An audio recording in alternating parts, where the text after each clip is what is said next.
there were some other brilliant coaching performances this past Saturday. I noted a couple of them. Yes. All right, let's get to that right now. Caleb Calhoun, what do you got? Brilliant coaching performances. Number one. Welcome back, Football IQ segment of the first of the year. For my rules of Football IQ, and I make it hard on myself, which is I say the coach has to make a decision that they otherwise may have won the game had he not made. So, yeah. I do have to send an honorable mention to our old buddy Butch Jones, though, because if it wasn't for a terrible call, he would have been on this list. And it was almost the only Division II coach to, I'm sorry, almost the only Division I coach to lose to a Division II coach this weekend, right? And by the way, they were holding a 31-27 lead with 1:50 left near midfield, and Butch Jones called 2 pass plays, which gave one ended in a sack fumble that gave them the ball back that allowed them to go back and take the lead, which is why they needed that last second touchdown. Only Butch Jones could make a mistake like that. But my fifth one, and you guys may find this one debatable, but I had a big problem with it. Mike Elko, and I believe in Mike Elko. I actually think he's smart, but throwing it 30 times with Connor Weigman when he was that bad in the game and taking a timeout to call that 4th and 2 pass play at the end against Notre Dame, that was just bad. That's a bad call to have out of a timeout, given how bad your quarterback played that game. Well, funny you should start with him, and I think he's a pretty good coach. However, in that game and the way that game was going, I'm sitting there watching and thinking, you got to put another quarterback in. A&M has some athletic backups. Nothing is happening here. It wasn't just Connor Weigman. The receivers couldn't get open. That was clear because he's holding the ball. They're not getting open. Offensive line, I thought the offensive line would be much better. It didn't look good at all. Notre Dame whipped it play after play. You got to make a change there. Just don't go down with the ship there. Give them a shot. It's still a close game, but you can't move the ball. He was inaccurate the entire game. He shook up. He's frustrated throwing the ball because his guys aren't getting open.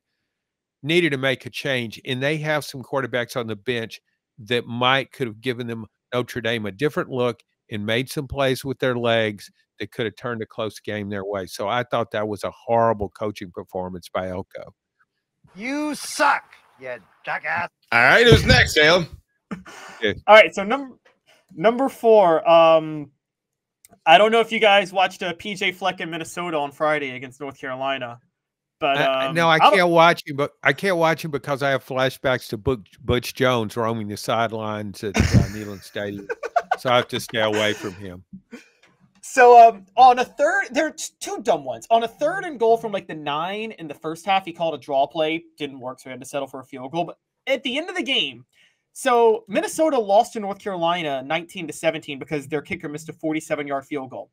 I wanted out there.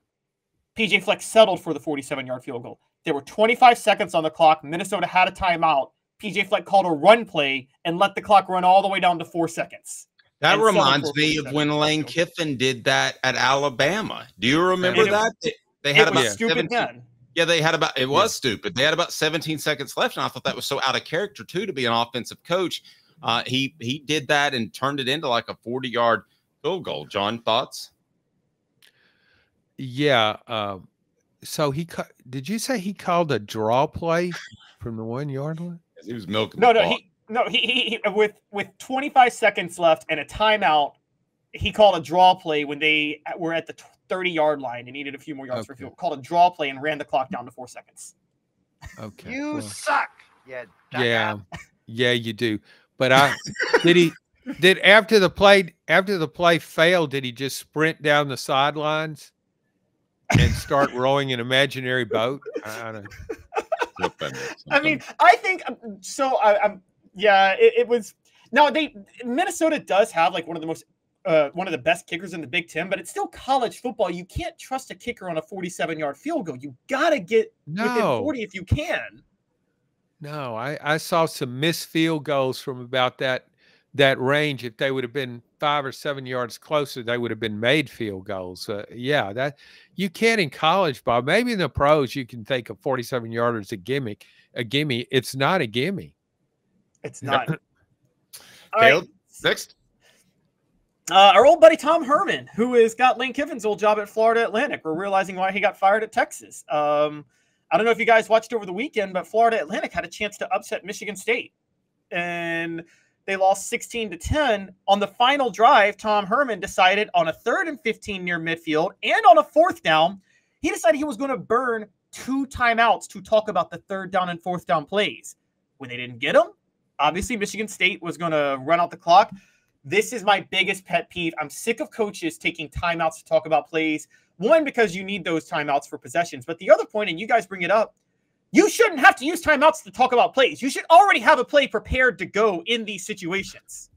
Yeah, I mean, that's I didn't see any of that game. I mean, I do watch a lot of college football, but as I say, I have certain standards that I don't drop below. That includes PJ Fleck and Florida Atlantic, and I'm not that keen on Michigan State either. I don't watch a lot of Big Ten football. I'll watch more with Southern Cal in it. They might need a rebuild there, and if you're a builder or contractor, you need to know about work trucks. All about trucks that are actually available, trucks that help you maximize your profits by having the right work vehicle now. Time is money.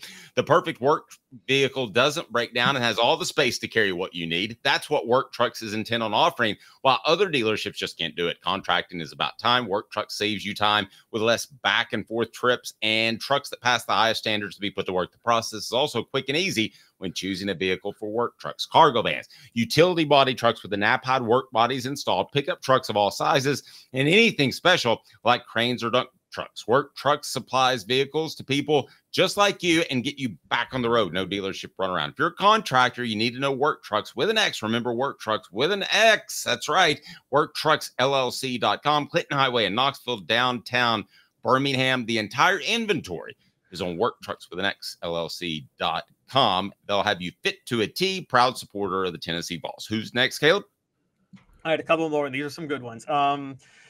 I really wanted Lincoln Riley to be on here. I didn't want USC to win that game because Lincoln Riley made mistake after mistake with clock management in that game, but he still got lucky and won. And because he won, I got to put Brian Kelly on here.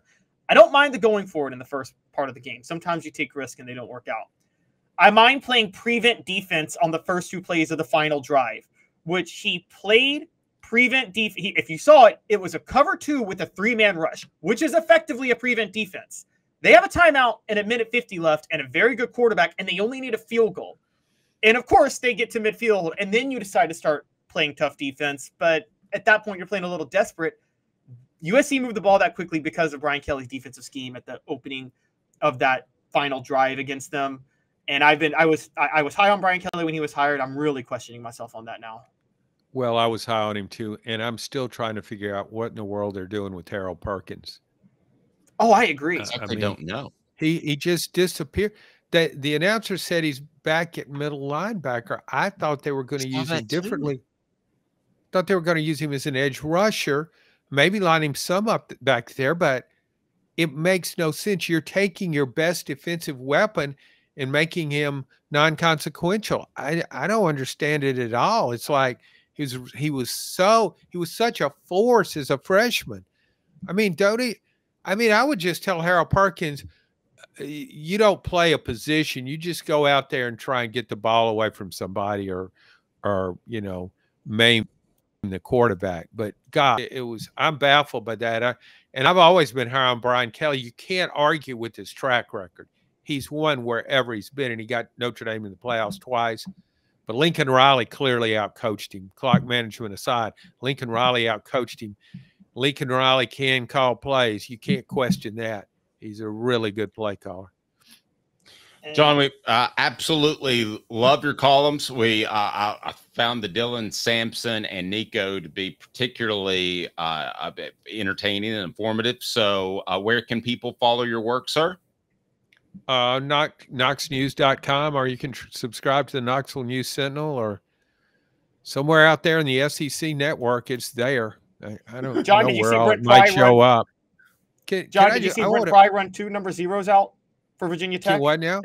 Did you see Brent Pry run 2 number 0s out for Virginia Tech to give Vanderbilt a field goal, which is why they won that game? I read that. I thought, But I can't leave this conversation before I go. I got to bring up Deion Sanders of Colorado, and I know Deion's not a serious coach, so dumb coaching mistakes don't really apply to him. But when he gets the ball with 2:19 to go in a 5-point lead, and he throws on just about every down, I think, and ended up giving North Dakota State a chance to win.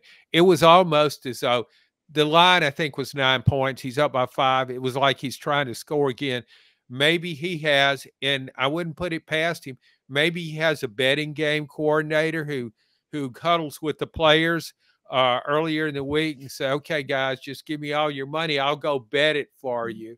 Won't be a problem. Of course, we'll be betting on us. And that's what it looked like. They're trying to score again and beat the spread. It didn't work out. Their only saving grace was North Dakota State's quarterback couldn't throw the ball quite far enough to convert a Hail Mary, ended up on the 4 or 3-yard line. That was the craziest coaching I've ever seen. Late game situation. That was worse than something Les Miles could pull out.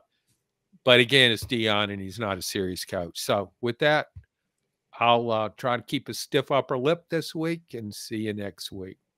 John's appearance brought to you by our good friend Collision Center, and that's Fire Marshal Bill or Billy Napier. Whoever you choose, it can be one and the same. As John noticed, he didn't have an upper lip.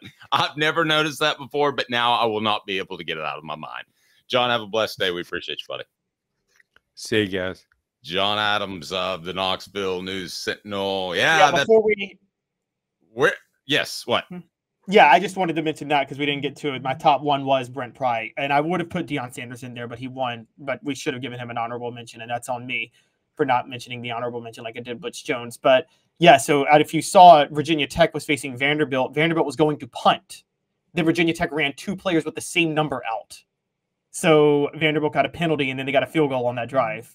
There's a part of me that thinks that that's an administrative thing. I don't think that they should be allowed to have multiple numbers. I know that, that one's going to play offense and defense, but here's the thing, it's a recruiting thing more than anything, because kids want single digit numbers and they want the cool numbers like 23 or 33 or 34. So, but they love the single digit numbers, but that's just, to me, it's just stupid to have 2 guys with the same number. It is. I mean, Deion's is the worst, and he would have been number 1 on this list had North Dakota State scored. I think that I've told you guys this from the start. I think it's because Deion Sanders doesn't care if Colorado wins. He wants his son to be a Heisman candidate, so he wants to pad his son's stats.